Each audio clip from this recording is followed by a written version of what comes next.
अयोध्येतल्या राम जन्मभूमीवरचं राम मंदिर भारताच्या राजकीय आणि धार्मिक इतिहासातला महत्त्वाचा मुद्दा. ऑगस्ट 2020 मध्ये भूमिपूजन झाल्यानंतर आता 22 जानेवारी 2024ला रामलल्लाची प्राणप्रतिष्ठा होणार आहे. एका बाजूला अयोध्येतल्या राम मंदिराचं उद्घाटन होतंय. राम मंदिराच्या आतापर्यंतच्या कामाचे, विधींचे, रामलल्लाचे फोटो, प्राणप्रतिष्ठापनेच्या कार्यक्रमाची माहिती पुढे येत असतानाच एक प्रश्न विचारला जातोय, तो म्हणजे मस्जिद ए अयोध्याचं पुढं काय झालं. 2019 मध्ये सुप्रीम कोर्टानं राम जन्मभूमीबाबतचा ऐतिहासिक निकाल दिला होता. अयोध्या खटल्याचा निकाल देण्यासाठी 5 न्यायमूर्तींचं घटनापीठ तयार करण्यात आलं होतं. त्यात तत्कालीन सरन्यायाधीश रंजन गोगोई, न्यायमूर्ती शरद अरविंद बोबडे, न्यायमूर्ती अशोक भूषण, न्यायमूर्ती अब्दुल नजीर आणि विद्यमान सरन्यायाधीश धनंजय चंद्रचूड हे सुद्धा होते. त्या निकालात कोर्टानं ज्या ठिकाणी वादग्रस्त बाबरी मशीद उभी होती त्याच जागेवर राम मंदिर उभारण्याची परवानगी दिली. सोबतच कोर्टानं मुस्लिम समुदायाला मशिदीसाठी पर्यायी 5 एकर जागा देण्यात यावी असे आदेशही दिले होते. त्यानंतर इंडो इस्लामिक कल्चरल फाउंडेशनला मशीद बांधण्याची जबाबदारी देण्यात आली. या मशिदीला मस्जिद ए अयोध्या असं नाव देण्यात येईल अशीही चर्चा झाली. ते नाव पुढे बदललं गेलं. आता प्रस्तावित मशिदीचं डिझाईनही बदलण्यात आलंय. पण एका बाजूला राम मंदिर उभं राहिलेलं असताना या मशिदीचं काय झालं, याचं काम पुढे सरकलं की नाही, पाहूयात या व्हिडिओमधून.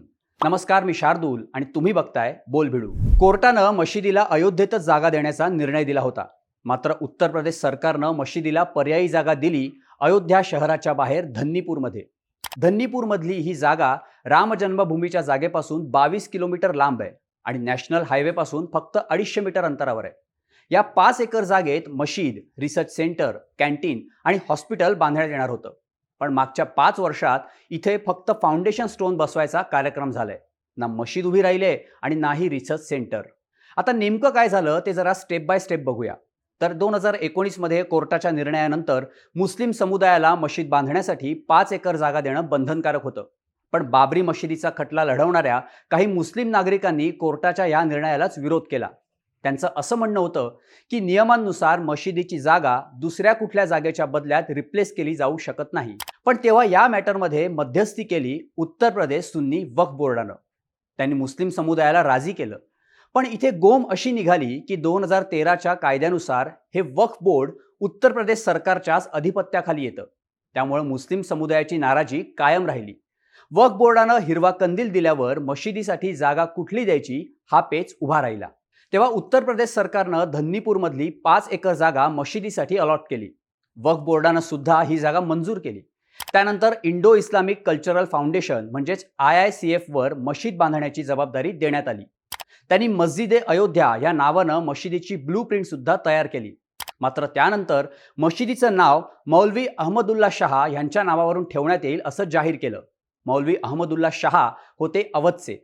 1857च्या पहिल्या स्वातंत्र्य लढ्यात त्यांनी हिंदू मुस्लिम स्वातंत्र्य सैनिकांना एकत्र आणायचं काम केलं होतं. मग तारीख आली 26 जानेवारी 2021. IICFनं मशिदीचा फाउंडेशन स्टोन उभारण्याचा कार्यक्रम घेतला. मशिदीचं स्ट्रक्चर जगासमोर आणलं. एकाच वेळी 2000 लोकांना नमाज पढता येईल अशी सोय असणारी आणि बाबरी मशिदीच्या 4 पट मोठी असणारी मशीद इथं उभारण्यात येईल असं सांगण्यात आलं.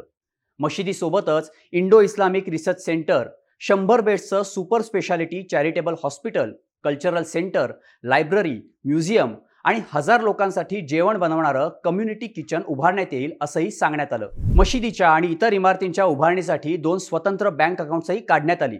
त्यावेळी अशी घोषणा झाली होती की 300 कोटींचा खर्च करून 2023च्या डिसेंबरपर्यंत मशीद आणि इतर इमारतींचं बांधकाम पूर्ण होईल. मात्र अख्खं 2023 संपलं, 2024 साल सुरू झालं तरी काम मात्र अजून सुरू झालेलं नाही. आता या संदर्भात आलेली लेटेस्ट बातमी म्हणजे या मशिदीचं पूर्वीचं डिझाईन आता बदलण्यात आलंय. आधी मॉलसारखी दिसणारी मशिदीच्या डिझाईनवर अनेक मुस्लिमांनी नाराजी व्यक्त केल्यानंतर हे नवीन डिझाईन फायनल करण्यात आलंय. इंडो इस्लामिक कल्चरल फाउंडेशन ट्रस्टनं मशिदीची पुनर्रचना केली असून आता ही मशीद 15,000 चौरस फुटांऐवजी सुमारे 40,000 स्क्वेअर फूटमध्ये बांधली जाणार आहे. अयोध्येतील मशीद बांधण्याची जबाबदारी मुंबईतील प्रभारी संघाकडे देण्यात आली आहे. महाराष्ट्र अल्पसंख्याक आयोगाचे माजी अध्यक्ष हाजी अराफत शेख यांना मशिदीच्या बांधकाम समितीचे प्रमुख म्हणून नेमणूक करण्यात आली आहे. त्यामुळे यंदा 2024ला मशिदीच्या कामाला सुरुवात होईल आणि यासाठी मक्का मशिदीत नमाज घेणाऱ्या इमाम ए हरम यांना बोलावलं जाईल असं अयोध्या मशीद डेव्हलपमेंटचे चेअरमन हाजी शेख यांनी म्हटलंय. ही मशीद ताजमहालापेक्षाही सुंदर असेल असा दावा त्यांनी केलाय. मशिदीचं काम सुरू होणार असं सांगूनही आजपर्यंत हे काम सुरू का झालं नाही? तर अयोध्येत कुठलंही बांधकाम करण्यासाठी अयोध्या डेव्हलपमेंट ऑथॉरिटीकडून परवानगी मिळणं गरजेचं असतं. आता उत्तर प्रदेश सरकारनं मशिदीसाठी जी जागा दिली आहे ती आहे शेतजमीन. त्यामुळे इथं बांधकाम करण्यासाठी परवानगी मिळायला हजार लढतरी आहेत. मशिदीकडे जाणारा रस्ता छोटा असल्यानं अग्निशमन दलाकडून परवानग्या मिळणंही अवघड आहे. उत्तर प्रदेश सरकारनं दिलेली ही जागा मंजूर करताना वक्फ बोर्डानं ह्या गोष्टीची शहानिशा केली नाही आणि पुढच्या अनेक गोष्टी मंजूरही केल्या. आता IICFला बांधकाम सुरू करण्यासाठी अयोध्या डेव्हलपमेंट ऑथॉरिटीकडून ह्या जमिनीचा शेतजमिनीचा दर्जा बदलून घ्यावा लागणार आहे. त्यासाठीची डिपॉझिट फी आहे 12 कोटी रुपये. मात्र आतापर्यंत फक्त 50 लाखांच्या आसपास रक्कम जमा झाल्याची माहिती IICFच्या वतीने मागे देण्यात आली होती. त्यामुळे जोपर्यंत IICF हे 12 कोटी जमा करत नाही तोपर्यंत बांधकामाला हिरवा कंदील मिळणार नाही आणि बांधकामाचे आराखडेही अयोध्या डेव्हलपमेंट ऑथॉरिटीकडून मंजूर होणार नाहीत. फंड लवकर गोळा व्हावा म्हणून IICF यावर्षी वेबसाईट लॉन्च करणार असून QR कोडद्वारे लोकांकडून दान स्वरूपात मशिदीसाठी पैसे गोळा केले जाणार आहेत. या मार्गाने लवकरात लवकर फंड जमा होण्याचा विश्वास IICFच्या कमिटीला वाटतोय. आतापर्यंत फंड गोळा न होणं हा मशीद उभारणीतला सगळ्यात मोठा अडथळा असल्याचं सांगण्यात येतंय. साहजिकच मशीद, हॉस्पिटल, लायब्ररी अशा सगळ्या इमारतींच्या बांधकामाऐवजी सध्या फक्त मशिदीचंच बांधकाम सुरू करण्यात येईल.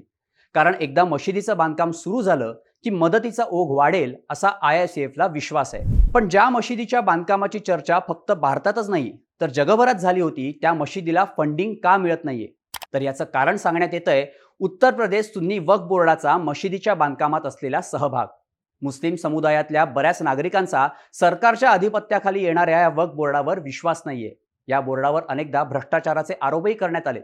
त्यामुळे मशीद, हॉस्पिटल आणि इतर इमारतींच्या बांधकामासाठी फंड्स मिळणं मुश्किल झालंय. दुसऱ्या बाजूला मशीद बांधण्याची जबाबदारी ही IICF किंवा वक्फ बोर्डाची नसून केंद्र आणि राज्य सरकारची आहे आणि त्यांनी हे काम पूर्ण करून द्यायला हवं अशी मागणी ही अयोध्येतल्या मुस्लिम समुदायाकडून केली जाते. थोडक्यात कोर्टाच्या आदेशानंतर नॉन ॲग्रिकल्चरल लँड देण्यात झालेली चूक, परवानगी आणि फंडशिवाय रखडलेलं काम या सगळ्यामुळं 4 वर्ष उलटून गेली तरी धन्नीपूरमधल्या या प्रस्तावित जागेवर क्रिकेट खेळणारी मुलं सोडून दुसरं काहीच दिसत नाहीये.